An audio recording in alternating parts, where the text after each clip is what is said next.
Decoding कर लेते हैं और डिस्प्ले को कैप्चर कर लेते हैं।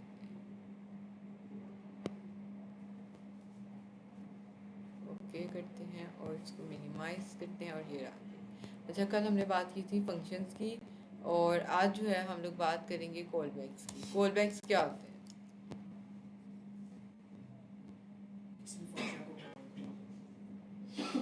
सर्च करें जल्दी से, कॉलबैक्स क्या होते हैं?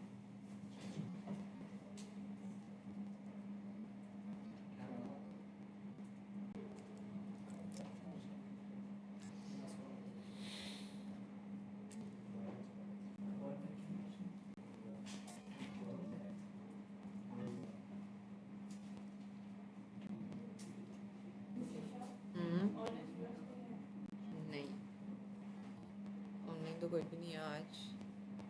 हाँ है, अहमद जावेद।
हो गया जी।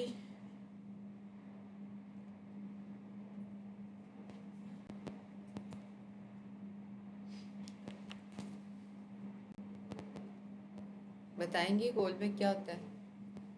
दूसरे फंक्शन को आर्गुमेंट पास करता है जो किसी स्पेसिफिक इवेंट को ऐसा फंक्शन जो एज ए आर्गुमेंट यूज हो किसी और फंक्शन। कॉलबैक फंक्शन नाम से ही पता चल रहा है कि किसी एक फंक्शन को किसी दूसरे फंक्शन में हम पास करेंगे एज एन आर्गुमेंट। तो मुझे बताएंगे कि क्या होते हैं आपके आर्गुमेंट्स और क्या होते हैं आपके पैरामीटर्स।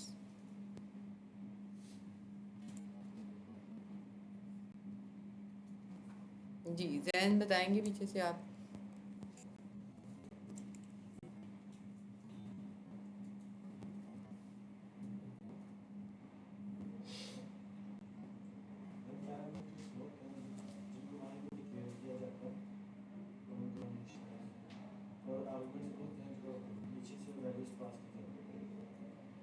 ठीक है, यानी पैरामीटर्स और आर्गुमेंट्स ये होते हैं और ये यूज़ कहाँ पे होते हैं? फंक्शंस के अंदर। फंक्शंस के अंदर अगर आप वेरिएबल को डिक्लेयर कर देते हो तो वो आपका कहलाता है पैरामीटर, और जब फंक्शन कॉल हो रहा होता है उस वक्त जब आप कुछ वैल्यूज़ पास करते हो तो वो वैल्यूज़ आपकी क्या कहलाती हैं? आर्गुमेंट। तो अब इस तरह से फंक्शन और आर्गुमेंट के साथ जो है ना वो काम करते हैं। फंक्शन और जेएस की फाइल में चले जाते हैं और ये जो टेबल हमने बनाए हुए थे कल के लूप की उसको यूज़ करते हुए हम इसको ख़त्म करते हैं और यहाँ पे आकर मैं एक फंक्शन बनाती हूँ। ठीक है, कॉन्स्ट ग्रीटिंग्स, ठीक है, इज इक्वल टू और N S greetings is equal to ये रहा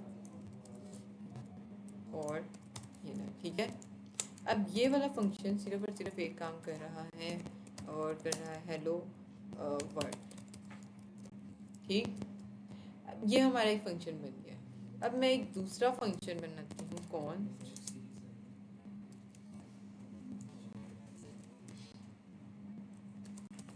से ग्रीटिंग्स इज इक्वल, और ये मेरा फंक्शन है। ठीक है, अब मैं क्या कर रही हूँ कि इस ये वाला मेरा फंक्शन है, तो मैं क्या करूँगी, इस फंक्शन के अंदर अगर इस फंक्शन को पास कर दूँ एज एन आर्ग्यूमेंट, तो ये मेरा फंक्शन क्या कहलाएगा, कॉल बैक। मैं ये फंक्शन बना लेती हूँ एक, और इसमें कंसोल CLG हेलो JS, ये दो फंक्शन मैं बताती हूँ ना अभी। ये एक फंक्शन आ गया, ये आपका सेकंड फंक्शन आ गया। अब आर्ग्यूमेंट्स कब पास किए जाते हैं,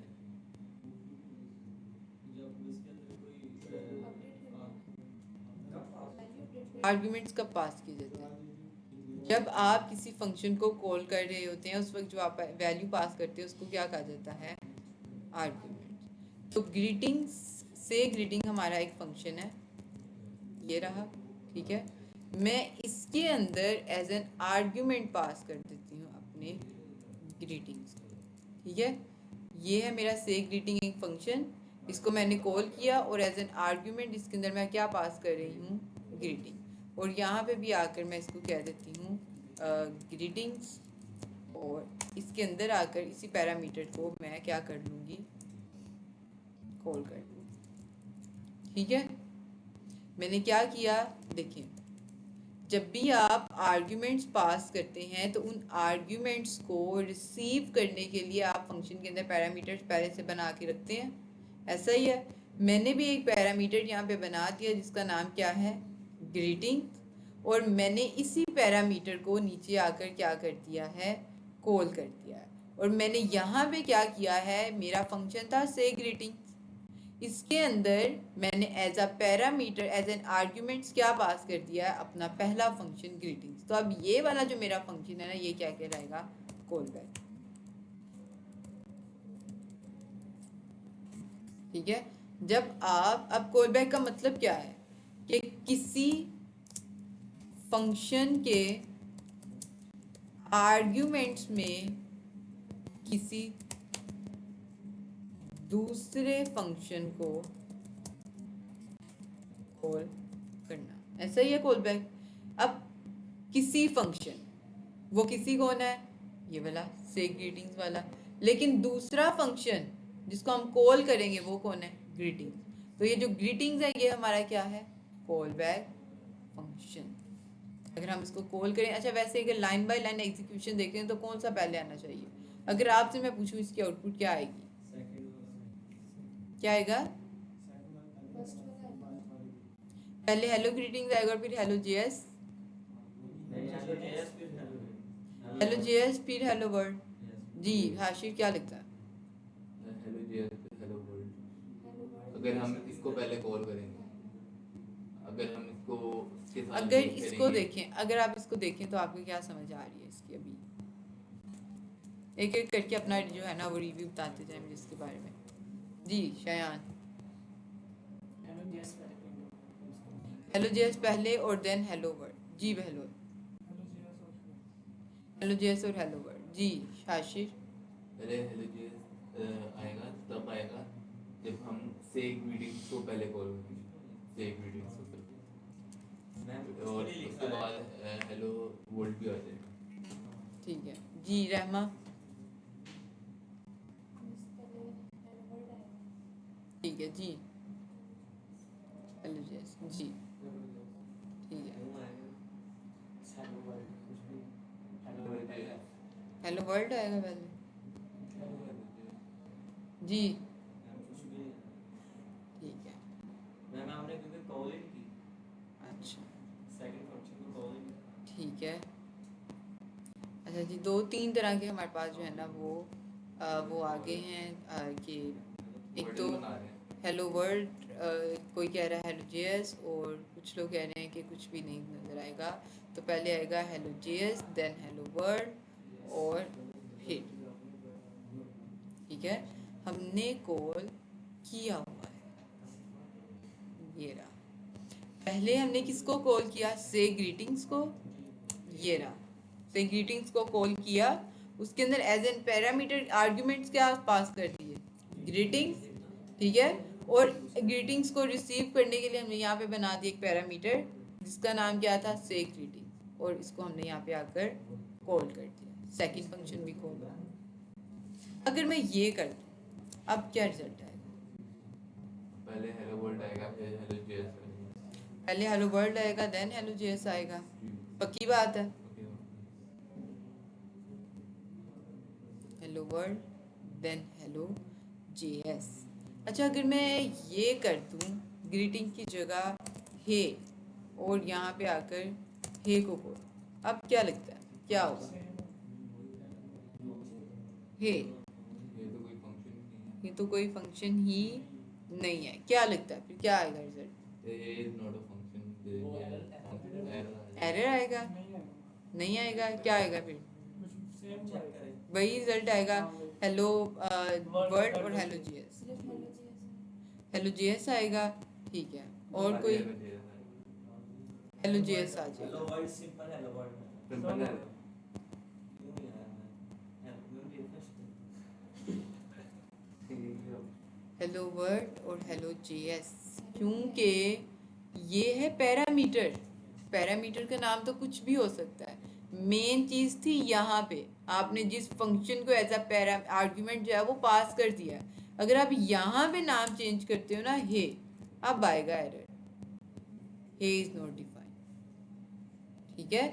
मेन काम था आपका यहाँ पे कि आपने एक फंक्शन को किसी दूसरे फंक्शन के अंदर एज एन आर्ग्यूमेंट पास कर दिया है, अब पैरामीटर में आपने रिसीव करना है उस फंक्शन को, आप किसी भी वेरिएबल के अंदर रिसीव कर सकते हैं, आप यहाँ पे कस्टम वेरिएबल बना सकते हैं, कॉन्स्ट और नेम और रिजल्ट जो है वो आप इसको दोबारा से नीचे आकर वेरिएबल को कंसोल डॉट लॉग करवा सकते हैं, आपका फंक्शन चल जाएगा, ठीक है। तो ये हैं आपके आर्ग्यूमेंट, ये थे आपके कॉल बैक्स। लेकिन ये तो अभी हमने सिर्फ एक छोटा सा कस्टम कॉल बैक जो है ना वो बनाकर देखा है कि किसी एक फंक्शन के अंदर किसी दूसरे फंक्शन को एज एन आर्ग्यूमेंट पास कर दें तो ये आपका क्या होगा, कॉल बैक, ठीक है। लेकिन अगर हम थोड़ा सा आगे चले जाएं तो हमारे पास कुछ कस्टम कॉल बैक्स भी होते हैं, यानी कोई बिल्ट इन कॉल बैक्स भी होते हैं, वो कौन से, आपने एक फंक्शन देखा हुआ है, बटन हमने बनाए हुए हैं यहाँ पे, इस बटन के अंदर से ये सम हटा देते हैं, ठीक है, और ऑन क्लिक भी हटा देते हैं, और इस बटन को मैं दे देती हूँ एक क्लास बीटीएन, ठीक। अच्छा जी, गेट करना बताएंगे कि किस तरह से हम किसी बटन को गेट कर सकते हैं जावास्क्रिप्ट के अंदर,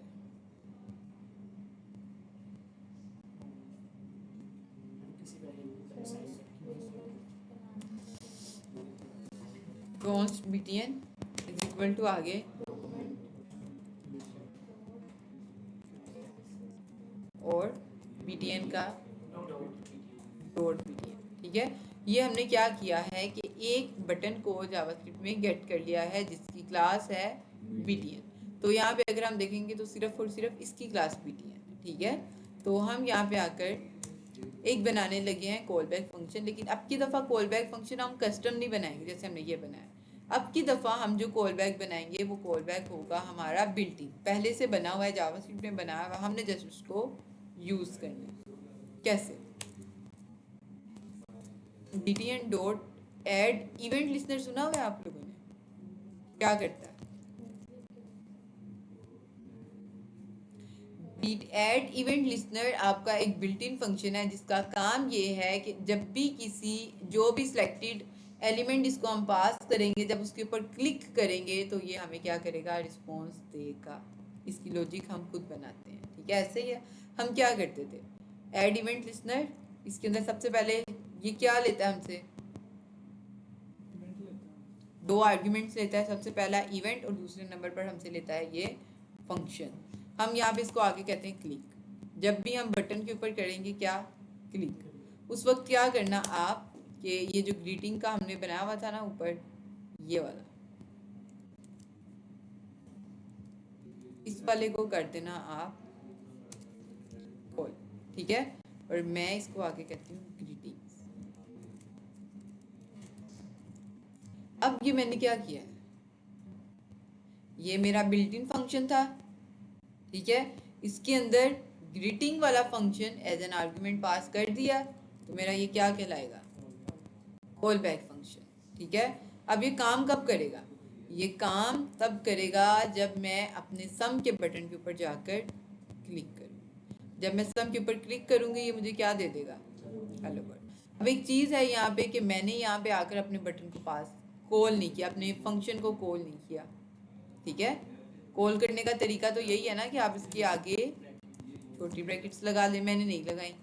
अगर मैं छोटी ब्रैकेट्स लगा देती हूँ तो ये क्या कर रहा है, देखिए पेज को रीलोड कर रही हूँ, हेलो वर्ड पहले ही लिख के दिखा रहा है, मेरे क्लिक का वेट नहीं कर रहा। क्यों,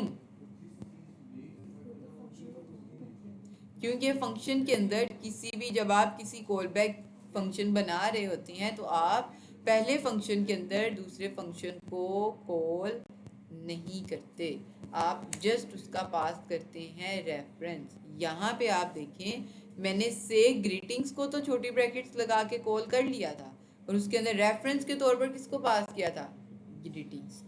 ठीक है, तो अगर आप किसी फंक्शन को कॉल बैक फंक्शन बना रहे हैं तो आप उसको इसके अंदर कॉल नहीं कर सकते। अगर आपने इसको कॉल करना है तो क्या करेंगे, मैंने ये भी बताया हुआ है आप लोगों को। अब ये ग्रीटिंग्स का फंक्शन है, ये ग्रीटिंग हेलो वर्ड कह रहा है, मैं इसको ये बताना चाह रही हूँ कि भाई तुम हेलो वर्ड ना को, मैं तुम्हें नेम बताऊंगी, तुम उस नेम को जो है ना वो कॉल करना। मैं यहाँ पे आगे लिखा देती हूँ। ठीक है, हाँ जी, ये करवाना है हमने कि ये हेलो कहेगा अली को।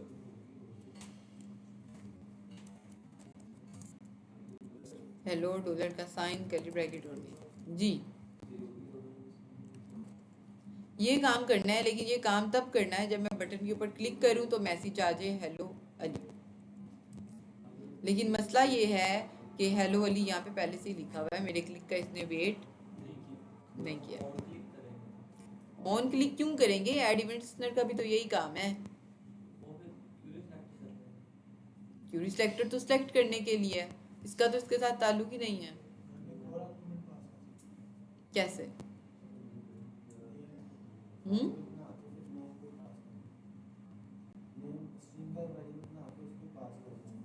कैसे, कहाँ पे,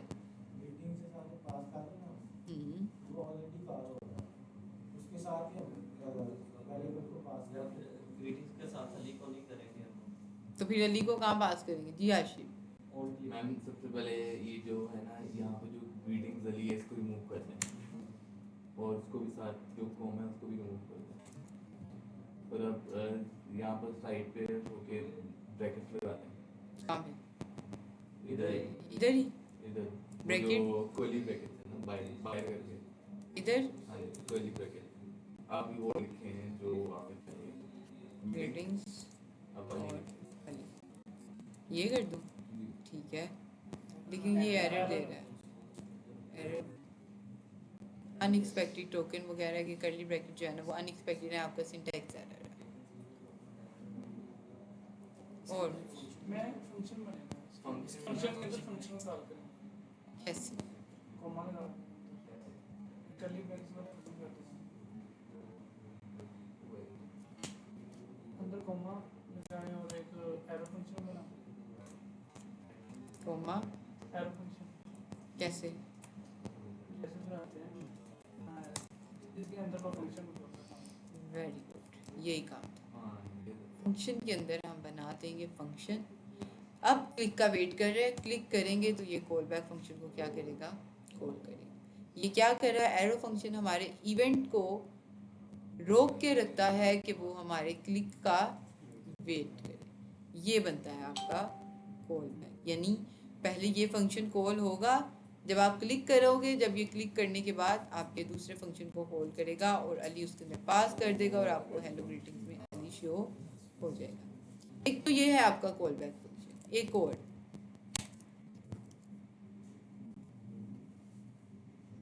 अच्छा ये जो कॉल बैक फंक्शन है ना आपके फंक्शंस, ये पार्ट हैं आपके एसिंक्रोनस जावास्क्रिप्ट के। एसिंक्रोनस जावास्क्रिप्ट के बारे में कुछ बता सकते हैं आप लोग मुझे, सिंक्रोनस जावास्क्रिप्ट के बारे में? हाँ, सिंक्रोनस या एसिंक्रोनस के बारे में अच्छा जी, मैं बता देती हूँ।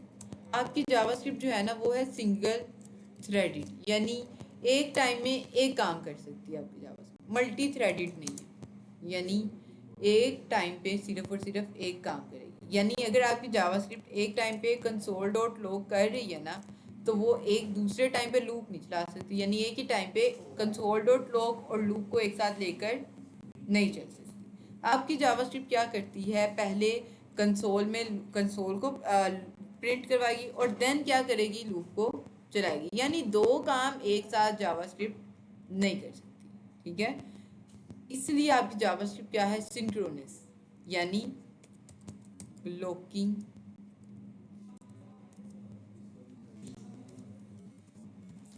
ब्लॉक कोड, यानी ये आपके कोड को क्या कर देती है, ब्लॉक। ठीक है, दाऊद मुझे पानी भी दे देना। ब्लॉक कोड कर देती है। कैसे, आप देखें, आप कर रहे हैं ये काम, ठीक है, ऐसा ही है, आपने काम किया हुआ है कि भाई ग्रीटिंग का फंक्शन आपने उस वक्त कॉल करना है जब हम ऐड इवेंट लिस्टनर में BTN के ऊपर जाकर क्लिक करेंगे, ऐसा ही है। जब तक आप क्लिक नहीं करेंगे तब तक ये क्या करेगा, आपके इस कोड को एग्जीक्यूट नहीं करेगा।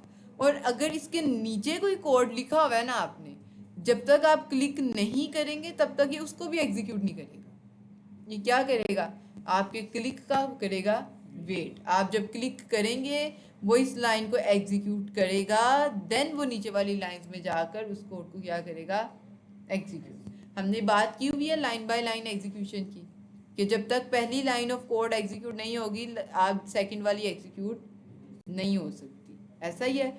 इसकी एक एग्जांपल देखिए। पाइथन की तरह, पाइथन की भी तरह होता है। ये रहा जी आपका एक फंक्शन, ठीक है, मैं यहाँ पे आकर एक बनाती हूँ फंक्शन। अच्छा, सिंक्रोनस कोड की हम बात करें, ये रहा मेरा एक फंक्शन, ठीक है, और इसका नाम मैं दे देती हूँ सम, ये रहा, और ये रहा, इसमें CLG, ठीक है, और सम, यही लिखना है सिर्फ हमने। ये हमारा एक फंक्शन आ गया, कंट्रोल E, ये हमारा आ गया सम 2, ठीक है, ये आ गया हमारा तीसरा फंक्शन सम 3, सही है। और मैं इन तीनों को कॉल करती हूँ, नाम ऊपर से भी इनके चेंज करने थे, वैसे मैंने सम 1 सम, इधर से स्टार्ट करते हैं, सम 1 सम 2 और ये रहा आपका सम 3, ठीक है, कॉपी कॉपी, सम 1 2 और देन 3, ठीक है, तीनों को कॉल कर दिया। आप देखें तीनों एक साथ, सम 2 और सम 3 लाइन बाई लाइन आ रहे हैं। अच्छा, अब अगर मैं कोई गलती कर देती हूँ इसमें, सिंटेक्स एरर, कोई कंसोल डॉट खाली कंसोल लिख के जो है ना वो छोड़ देती हूँ, अब क्या होगा, सम एग्जीक्यूट हो गया, सम 2 में एरर था, इसको चाहिए था सम 3 एग्जीक्यूट कर देता, किया इसने नहीं।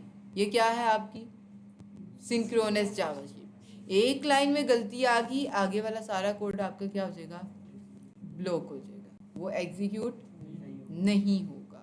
ये होती है आपकी सिंक्रोनस जावास्क्रिप्ट। अभी तक हमने जितना भी काम किया है ना वो सारा था सिंक्रोनस जावास्क्रिप्ट, यानी एक लाइन में कोई गलती आ गई, वो लाइन तब तक एग्जीक्यूट नहीं हो जब तक वो गलती सही नहीं होगी, अगला कोड एग्जीक्यूट हमारा नहीं होगा। लेकिन जावास्क्रिप्ट के इसी मसले को ख़त्म करने के लिए हमारे पास एक सेकंड कॉन्सेप्ट आता है जावास्क्रिप्ट के अंदर, जिसका नाम है सिंक्रोनस जावास्क्रिप्ट, जिसको हम लोग कहते हैं non blocking JavaScript. Non blocking ये क्या करती है, ये कहती है कि भाई अगर किसी के अंदर कोई एरर है, कोई गलती है, जिस लाइन में गलती है या जिस लाइन में कोई एरर है, उस लाइन को साइड पे रख दो, बाकी कोड को एग्जीक्यूट कर दो, ठीक है। अब यहाँ पे देखते हैं हम लोग, आपने देखा कि हमने बनाया हुआ था ये एक एसिंक्रोनस फंक्शन, कॉपी करते हैं इसी को और इसी को नीचे यूज़ करेंगे, ये रहा, ठीक है, और इसको मैं जो है ना अनकमिट कर लेती हूँ। ये मेरा वो कोड आ गया ग्रीटिंग्स वाला कॉल बैक फंक्शन। अच्छा, इसके बाद मैं यही अपने जो है ना कंसोल्स को उठाती हूँ, यहाँ पे आकर यूज़ कर लेती हूँ और इनको मैं करती हूँ अनकमिट। सेकंड वाले को भी मैं कंप्लीट कर लेती हूँ, कंसोल और डॉट लो sort2 और इसको नाम दे देती हूँ sum1। ठीक है, अब मैं यहाँ पे क्या करती हूँ कि ऐड इवेंट लिस्नर वाला जो था ना मेरा, मैं इसको उठाती हूँ और sum2 के जगह पेस्ट कर देती हूँ। पहले आएगा sum1, ऐसा ही है, सादा फंक्शन है हमारा। ठीक है, sum2 में इसके बाद जो हमें ये देखने को मिलना है ना, यहाँ पे हम ग्रीटिंग्स लिख देते हैं। ये क्यूरी सेलेक्टर को मैं बाहर निकाल देती हूँ यहाँ से, ताकि आपको कंफ्यूजन ना हो। ये रहा, बटन के ऊपर जब क्लिक करेंगे तब हमें शो होना चाहिए यहाँ पे अली जो हमने पास किया है। मैं ये ख़त्म कर देती हूँ, नेम भी ख़त्म कर देती हूँ। अच्छा ठीक है, नेम भी ख़त्म कर देती हूँ और यहाँ पे सिर्फ एक मैसेज शो करवाती हूँ और वो क्या था, sum2। ठीक है, यानी ये जो ऊपर वाला जो है ये भी मेरा सादा फंक्शन है, ये खुद ब खुद एग्जीक्यूट हो जाएगा जब मैं इसको कॉल करूँगी। ये भी मेरा क्या है, सादा फंक्शन। लेकिन दरमियान में मैंने एक फंक्शन बनाया है जो क्या करता है, हमारे क्लिक का वेट। हम ये चेक करना चाह रहे हैं कि भाई देखिए इस फंक्शन को रन होने में कोई टाइम नहीं लगेगा, 0 सेकेंड या मतलब कोई 2-3 सेकेंड, इससे ज़्यादा टाइम नहीं लगेगा। इस फंक्शन को भी रन होने में टाइम इतना ही लगेगा। लेकिन ये जो हमारा फंक्शन है, ये हमारा क्या है, एक कॉल बैक फंक्शन। ये क्या करता है, वेट करता है हमारे इवेंट का।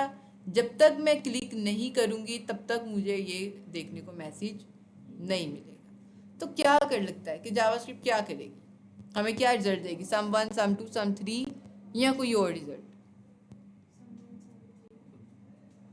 sum1 sum3 और क्या। सबसे पहले sum1, अगर हम sum2 पे वो जो बटन है हमने बनाया उस पे क्लिक करेंगे तो फिर sum2 और sum3। ठीक है, यानी sum1 दिखा के उसके बाद कोड को ब्लॉक कर देगी। जब तक हम sum2 पे क्लिक नहीं करेंगे तब तक वो sum3 को डिस्प्ले नहीं करेगी। ऐसा ही है जी बहनों, sum1 और sum3 शो करवा देगी और sum2 वो वेट करेगी बटन। अच्छा, अगर मैं पेज लोड होते साथ ही क्लिक कर दूं तो आपकी स्पीड में डिपेंड करता है कि आप फौरन बाद क्लिक करते तो फिर वो क्या करेगा, sum1 sum2 sum3 करवाएगा या sum2 sum1 sum3 करवाएगा। ठीक है जी। अच्छा, ये हाशिर का कहना था कि ये क्या है, sum1 करवा देगा और उसके बाद ब्लॉक हो जाएगा जब तक हम उसके ऊपर क्लिक नहीं करते। ठीक है जी, सही है। अच्छा आगे चलते हैं। बहलोल का कहना है कि ठीक है कि sum1 3 और then 2, ऐसा ही है जी। शायान नाम है, अरमान हाशिर वाला ही है। चलो जी, अरमान और हाशिर को उठाते हैं और यहाँ पे रख देते हैं जी। राफे बेलोल वाले के साथ जाएंगे, ठीक है। और ये रहा जी राफे का भी जी। आगे कौन है, उजैर। ठीक है, ये कहना है जी उजैर का भी जी। जी अनस, ठीक है जी। नीचे आएंगे और ये रहा, ठीक है जी। हाँ जी वानिया, हाँ फर्स्ट वाला ऑप्शन, ठीक है यही है नाम। चलो हाँ रहमान फर्स्ट वाला जी। नीचे से सेकंड वाला अहमद नाम है ना आपका, युजैन अहमद। अच्छा जी ऊपर जी शहरियार, कौन सा, सेकंड वाला ऑप्शन, ठीक है यही नाम है। अच्छा चलिए, अच्छा जी। बात ये है कि ये जो नीचे वाले नाम हैं इन लोगों ने सही बताया है और ऊपर वालों ने गलत। देखते हैं कैसे प्रैक्टिकल करके। ये रहा आपके पास पहले पेज रीलोड, कुछ भी नहीं की, अच्छा कॉल नहीं किया हमने। sum1 बल्कि इसी को उठा लेते हैं ना, तीनों को उठाते हैं, कंट्रोल सी, यहाँ पे आ जाते हैं कंट्रोल वी, और ऐड इवेंट लिसनर जो है ना यहाँ से कट करेंगे और पेस्ट करेंगे यहाँ पे। अब क्या लगता है, ये आ जाएगा सम 2 सम 1 सम 3 और दरमियान में, ऐसा ही है। ठीक है, चले वापस चलते हैं। तो ये रहा सम 1 सम 3 और क्लिक का करेगा ये हमारे वेट और कर देगा इसको सम 2। अब ये क्यों, अब क्या होता है कि आपकी जावास्क्रिप्ट जो हो जाती है ना, जब आप इस तरह के बिल्ट इन मेथड्स यूज़ करते हैं ना, उन केस में आपकी जावास्क्रिप्ट बन जाती है एसिंक्रोनस यानी नॉन ब्लॉकिंग। ये क्या करती है, देखती है कि भाई अच्छा ये नॉर्मल फंक्शन है, इसको रन होने में कोई ज़्यादा टाइम नहीं लगेगा, ये भी नॉर्मल फंक्शन है, इसको भी रन होने में ज़्यादा टाइम नहीं लगेगा। तो क्या करेगी, इसको कहेगी भाई पहले तुम एग्जीक्यूट हो जाओ, फिर इसको कहेगी कि तुम एग्जीक्यूट हो जाओ, और फिर इसको कहेगी कि तुम्हें रन होने में लगेगा वेट, इसलिए तुम करो वेट, वेटिंग क्यू में चले जाओ। जैसे ही ये दोनों रन होके आएंगे मैं तुम्हें जो है ना वो यहाँ पे एग्जीक्यूट करवा दूंगी, यानी रन करवा दूंगी। ठीक है, इस तरह से जो है ना आपकी जावास्क्रिप्ट यहाँ पे काम करती है। और इसको जरा हम चार्जर पे लगा दें, यानी किसी भी चीज़ में अगर रन होने में टाइम लग रहा है तो आपकी जावास्क्रिप्ट क्या करती है, उसको वेटिंग क्यू में डाल देती है और उसके बाद जो है बाकी कोड को एग्जीक्यूट। अच्छा, ये तो था हमारा एक क्लिक का इवेंट, ये इसका पता चल गया कि ऐड इवेंट लिसनर क्या है, एक एसिंक्रोनस जावास्क्रिप्ट का पार्ट है, ये नॉन ब्लॉकिंग है, और दूसरा ये कॉल बैक फंक्शन के तौर पर काम करता है। अच्छा, एक और भी होता है आप लोगों के पास set time out. Set time out भी एक कॉल बैक फंक्शन के तौर पर, यानी एसिंक्रोनस फंक्शन है और उसके बाद ये कॉल बैक फंक्शन के तौर पर भी काम करता है। मैं यहाँ पे आकर कह देती हूँ, एक इसी के अंदर ही एक फंक्शन बनाती हूँ और इसको मैं नाम दे देती हूँ सम CLG, ठीक है, और मैं कहती हूँ सम 2, ठीक। लेकिन सेट टाइम आउट पहले आपसे दो चीज़ें लेता है, सबसे पहले ये लेता है आपसे कॉल बैक फंक्शन, और देन सेकंड नंबर पर ये आपसे लेता है टाइम, कि कितने टाइम के बाद इस फंक्शन को एग्जीक्यूट करना है। दो पैरामीटर्स, कोमा लगाती हूँ और उसके बाद मैं 3000 मिली सेकेंड इसको बता देती हूँ, यानी तुमने वही ऑटोमेटिकली एग्जीक्यूट हो जाना है 3000 मिली सेकेंड्स के बाद, यानी 3 सेकेंड्स के बाद। अब इसको अगर मैं उठाऊँ और इसको मैं रिमूव कर देती हूँ यहाँ से, इसकी ज़रूरत नहीं है, और अगर मैं यहाँ पे ये लगा दूँ, अब क्या होगा।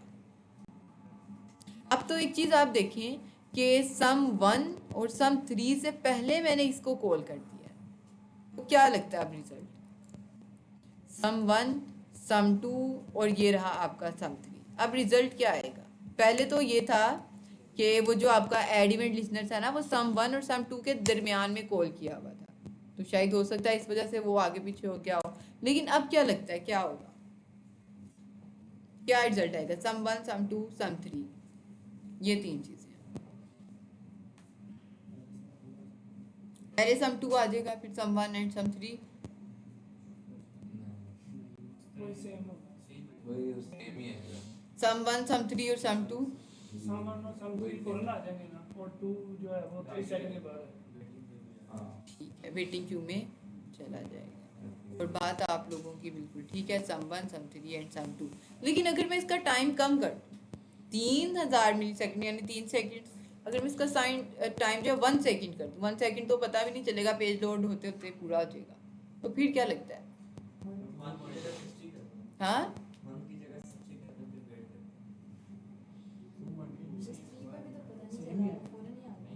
हाँ ऐसा ही है, फिर क्या लगता है, टाइम बढ़ा भी दें, लेकिन हमने अभी आउटपुट पे फोकस करना है ना, सम 1 सम 2 और सम 3। अगर 3 सेकंड पे सम 3 बाद में आ रहा है तो बाद में भी वो बाद में ही आएगा, लेकिन मैं ये कहना चाह रही हूँ कि मैंने टाइम कम कर दिया। अब क्या लगता है, वही आएगा 1 3 2 1 3 2। चाहे किसी भी फंक्शन में, जिस भी फंक्शन में टाइम आ जाता है, वेट आ जाता है, चाहे वो वेट 1 सेकंड का है चाहे वो नैनो सेकंड का है, वो वेट आपका वेटिंग क्यू में जाएगा, और जिन चीज़ों को वेट नहीं लग रहा वो पहले आपकी आकर एग्जीक्यूट होंगी। ये है जी आपकी नॉन ब्लॉकिंग जावास्क्रिप्ट, ठीक है। एसिंक्रोनस जावास्क्रिप्ट और कॉल बैक का पता चल गया, ठीक है। अब सेट टाइम आउट का फंक्शन क्या करता है कि जब आपका पेज लोड हो जाएगा, उसके जितना भी आपने टाइम बताया है लोड होने के बाद उतना वेट करेगा और देन आपके कोड को एग्जीक्यूट कर देगा। इसी के साथ एक हमारा सेट टाइम आउट के जैसा ही एक फंक्शन है सेट इंटरवल। ये क्या करेगा, इधर मैं 10 सेकंड 3 सेकंड का टाइम लगा देती हूँ। सेट टाइम आउट ने किया था 3 सेकंड के बाद एक दफ़ा एग्जीक्यूट, ये क्या करेगा, हर 3 सेकंड के बाद कॉल करता रहेगा। इंटरवल जो बन गया एक साइकिल लूप, हर 3 सेकंड्स के बाद कॉल करता जाएगा। अब मुझे आप इसकी एग्जांपल बता सकते हैं कि ये 3 सेकंड के बाद कॉल करता रहे, ये कहाँ पे यूज़ किया हमने? अगर हम सेकंड का टाइमर बनाए, अगर हम स्लाइडर की बात करें, थोड़े थोड़े टाइम के बाद खुद ब खुद ऑटोमेटिकली वो अपडेट वो चेंज होता रहता है। उसके बाद अगर आप टाइमर देखें आपकी वेबसाइट में जो लगे होते हैं वो सेट टाइम आउट से तो लगे होते हैं, एक एक सेकंड के बाद वो है वो इंक्रीमेंट करता जाता है टाइम के अंदर, ठीक है। तो ये छोटी छोटी चीज़ें थी। तो अब आपकी जो असाइनमेंट है वो यही है कि आपने set time out set interval को यूज़ करना है। वेबसाइट दे रहे हैं तो यही वेबसाइट आपकी कंप्लीट होनी ये कंप्लीट होनी चाहिए, इंक्लूडिंग क्या कहते हैं उसको, स्लाइडर्स और क्या है साइड बार्स, ये जो हैं, ठीक है, ये साइड बार जो एनिमेशन हैं, एनिमेशन एनिमेशंस ये वाली, और ये सारी की सारी चीज़ें। और रीड मोर पे इधर ही कंटेंट खुलना चाहिए जैसे ये जैड ने किया हुआ था, ठीक है। दिखा रहे हैं। वही रीड मोर वाला आप उनकी ये देखें, ये टाइमर जो है ये भी अब चलना चाहिए आप लोगों को, ठीक है। स्क्रॉल पे भी ये स्क्रॉल होना चाहिए, और ये फॉर्म्स, और मज़े की बात फॉर्म में वैलिडेशंस भी होनी चाहिए। ये रही date, name, phone number, email, password की उन्होंने फील्ड ही नहीं रखी हुई, हम सजेशन किस तरह मतलब ये तो फॉर्म की फॉर्म इनपुट टाइप आप फॉर्म करेंगे वो खुद ब खुद सजेशन आपको दे देगा। वैलिडेशन के जब सबमिट करें ना, बटन के ऊपर क्लिक करें तो ये मस्ट बी फील्ड होनी चाहिए, इनके अंदर कोई ना कोई वैल्यू जो है ना वो आपके पास यहाँ पे होनी चाहिए। और वो एक पासवर्ड की फील्ड रख लीजिएगा यहाँ पे, और पासवर्ड की फील्ड में वो आई जो आती है आइकन, उसके ऊपर आप क्लिक करें पासवर्ड शो हो जाता है, दोबारा क्लिक करें तो हाइड हो जाता है। और पासवर्ड की लिमिट होनी चाहिए, मस्ट बी 8 कैरेक्टर्स या मोर देन 8 कैरेक्टर्स, इससे कम ना हो ये फील्ड्स, ठीक है। ये चीज़ें जो है ना आपने, और ये भी वही स्लाइडर है जो ऊपर लगा हुआ है, सिर्फ डिस्प्ले का फ़र्क है। ये वीडियोस और ये सारी चीज़ें इसमें चलनी चाहिए और फुली रिस्पॉन्सिव होनी चाहिए, ठीक है। और रिकॉर्डिंग को स्टॉप करते हैं, इसको भी हम क्या